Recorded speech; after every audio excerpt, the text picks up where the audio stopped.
We finally got a response from Pope Francis, or as close to one as you're going to get, to the blasphemy that we all saw a week ago, to the blasphemy that world leaders from other religions have been calling out Pope Francis for not responding to.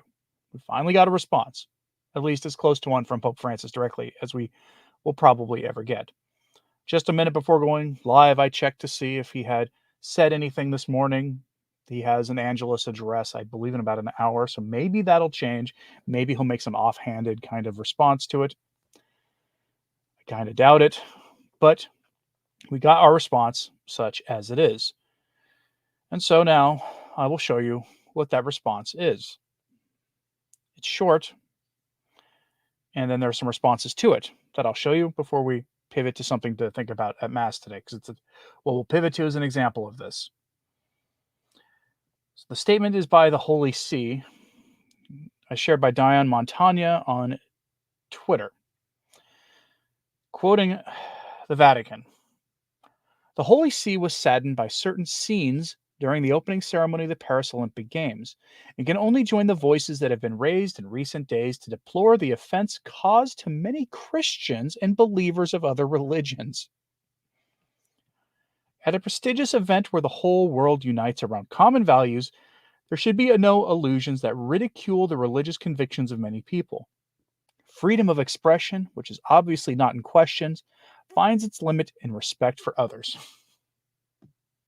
And that is the most synodal, ecumenical response possible. It's also the most lukewarm.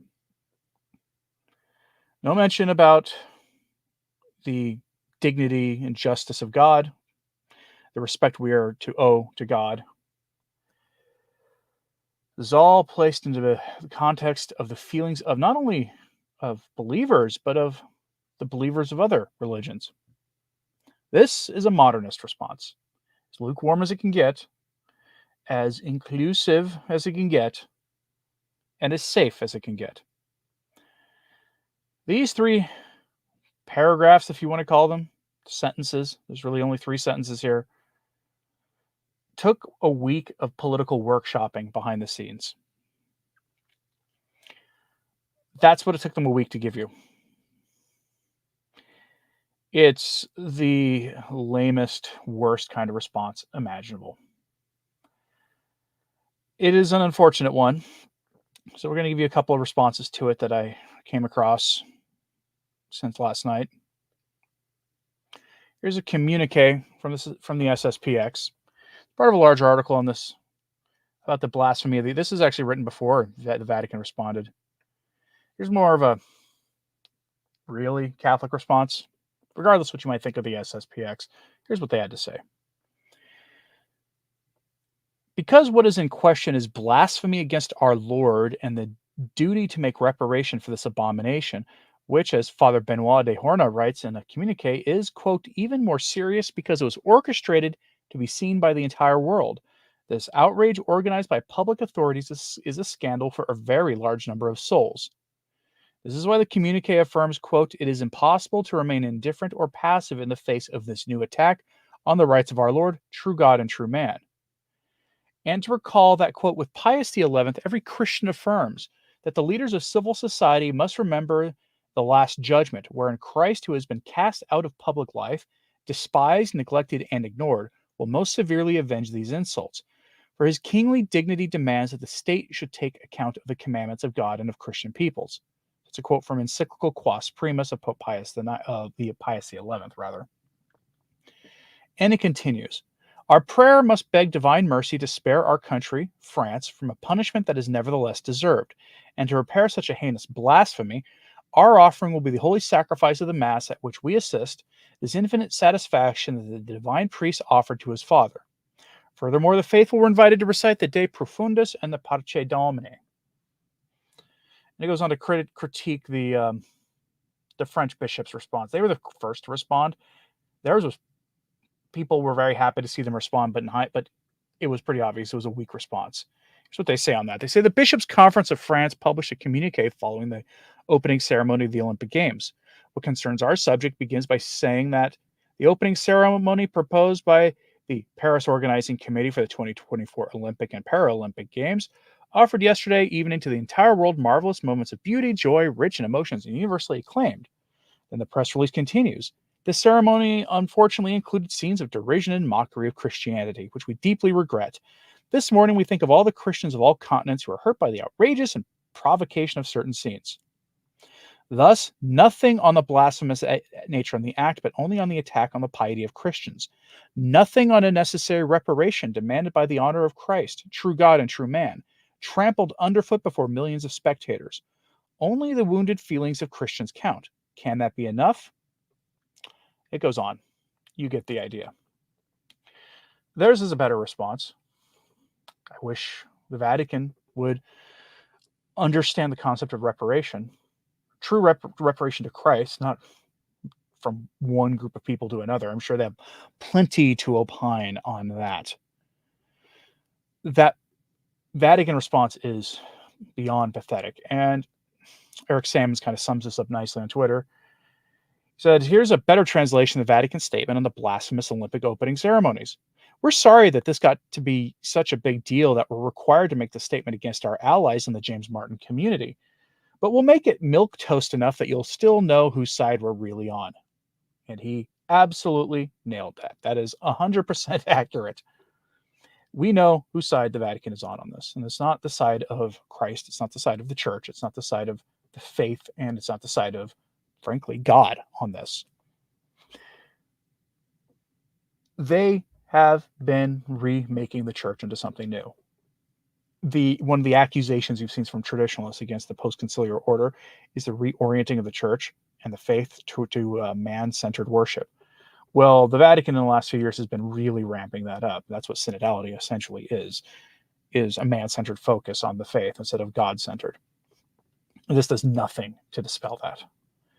And what it is an example of soft Catholicism at the very best. What one author here in this letter calls soft Catholicism for soft Catholics. It's probably the biggest problem in the church right now, honestly, is Catholics willing to be like, oh, it's okay. And we know that the church used to say mean things about things, but now group hugs and all sorts of great things, everything goes along because mercy, mercy, mercy. We now live in an age of soft Catholicism. So we're going to try to keep this one short. It's a Sunday. This is something I want you to take to Mass and think about this in context of first and foremost yourself. If you're going to accuse others of other things, first make sure that you examine yourself. And if you find this applies to you, pray on how to leave the soft Catholicism behind to embrace the real deal. It's published yesterday at Info Vaticana. As everyone knows, the gentleman we see on the left in the image is St. Nicholas, who slaps Arius, wearing a chasuble and blue mitre, the Council of Nicaea, a bishop hitting another bishop. Tradition has it that St. Nicholas did not exchange a word with Arius, but as soon as he found him, he slapped him in the face for having adulterated Catholic doctrine. Arius denied the divinity of Christ in a position incompatible with authentic Christian faith. What do I intend to point out with this well-known story? That false doctrine and offense against God are matters of the first importance. That it is not worth minimizing them for the sake of dialogue, but that it is necessary to combat them with all our strength. Between false respect, tolerance, and dialogue, sometimes we may not be aware that the one truly offended is God, and that there are no possible calculations that justify relativizing blasphemy. Blasphemy, from the Greek blasphemia, to insult, and pheme, reputation, etymologically means offensive, injurious, contumelious, mocking word.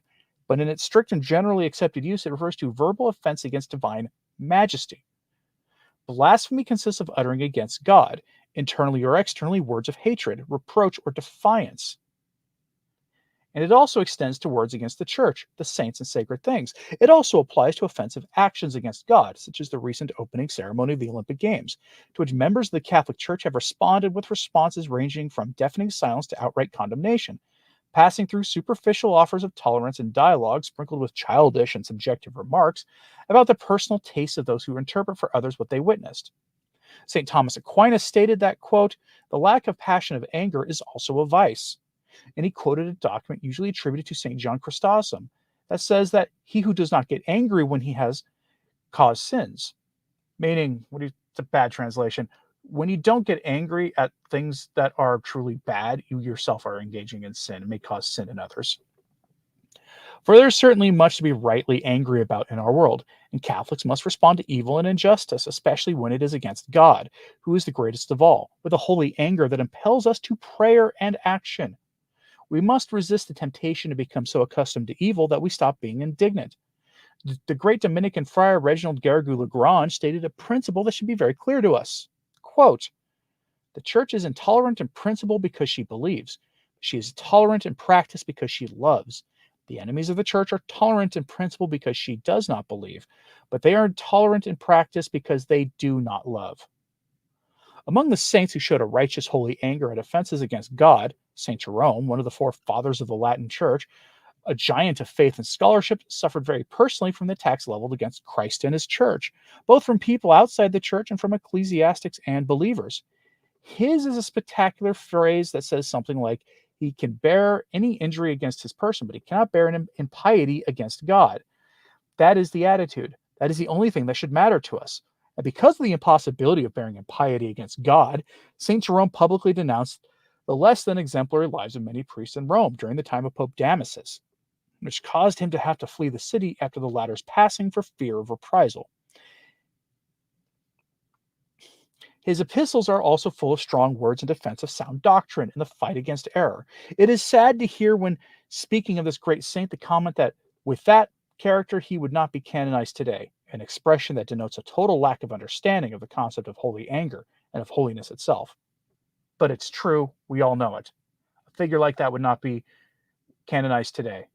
In fact, a figure like that they would probably find some things that he said about our elder brothers in the faith and completely just destroy him, like they did with G.K. Chesterton. I don't support the cause for the canonization of G.K. Chesterton for other reasons, but they destroyed him on reasons that would not have ever been the case before about 30, 40 years ago. Let's continue. For this reason, Father Gabriel Calvo Zarate stated in a program on the sacristy of the Vendée that unfortunately it would be unthinkable to hear today words similar to those of great saints in the history of the church, as a result of the truth being replaced by authority and a poor understanding of true obedience in the church, which includes resistance to the errors of pastors, including the Supreme Pontiff. The paradigmatic case is that of St. Paul, who recognized the primacy of St. Peter, resisted his errors, and confronted him. When Cephas came to Antioch, I stood up to him because his conduct was reprehensible. See Galatians chapter 2, verse 11. According to the explanation of the patristic and scholastic tradition of this fact, St. Augustine and St. Thomas Aquinas, St. Peter had sinned venially due to weakness by resuming the observance of the legal ceremonies of the Old Testament so as not to scandalize the elder brothers converted to Christianity, thereby provoking scandal among Christians coming from paganism. Because holy anger is just when it is clear that the offense against God is not tolerable, whether it comes from within or outside the church. And the model is always God himself, who punishes the offense committed against him. Father Javier Oliveira Ravasi collected in Info Católica some very pertinent words on this subject from Juan Manuel de Prada, who states that, quote, Jesus Christ was the Lamb of God, but also the Lion of Judah, and he roars and blows are full of the Gospels. When we read the Gospel, we discover, for example, that Jesus used comforting words to heal the afflicted.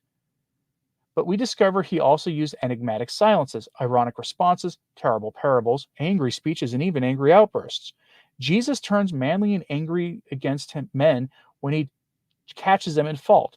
He curses them and rebukes them with harsh words. He rebukes them without mincing words, and when the time comes, he starts beating them with whips.